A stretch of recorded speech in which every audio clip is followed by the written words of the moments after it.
The good old days have been cut from this video for various reasons. Thank you so much for going down memory lane with me. Let me take you back and tell you a story of a saying that still holds strong to this day. With that being said, my Aunt Patty inherited the house at 910 8th Street Southwest, her and my cousin Sean. After my Papa Lo and Grandma Idabel passed, both of them combined, Grandma December 18th of 85, and Papa Lo January 22nd of 86.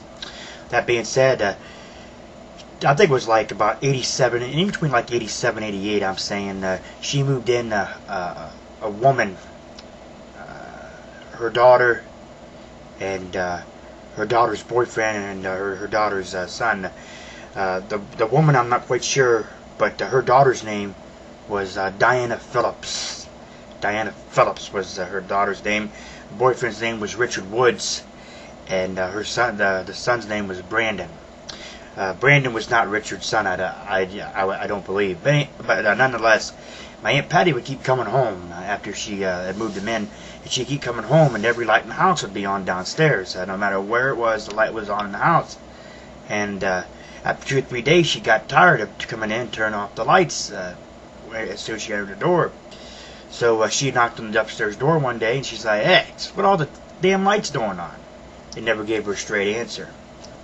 Diana Phillips was a small, petite girl. She was always trying to flaunt her stuff around, you know. And my cousin Junior had a crush on Diana.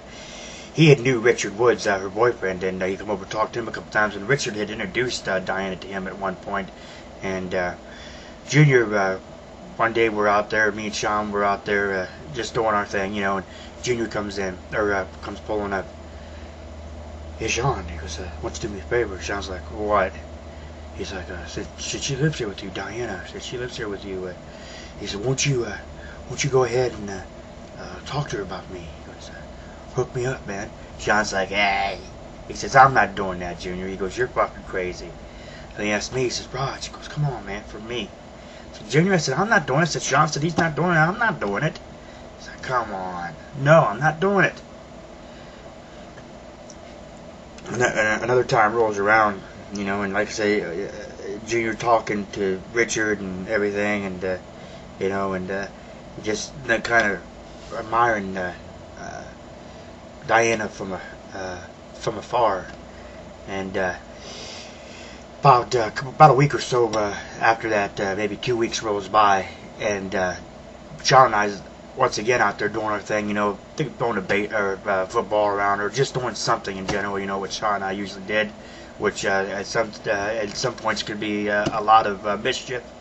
But nonetheless, we were out there doing our thing, and Diana steps out. She's in a halter top. She's in some short shorts. She steps out onto the roof, lifts up the window, they're upstairs, and steps out onto the roof, and Junior pulls up, and Diana's got this playing in the background.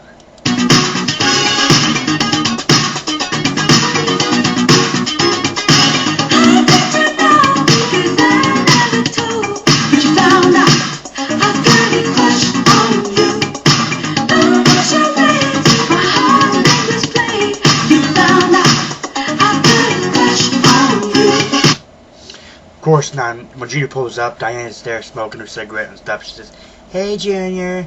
He's like, "Hey, Diana, how you doing?" And then shortly after that, she goes back, lifts the window back, or goes back in and puts the window down.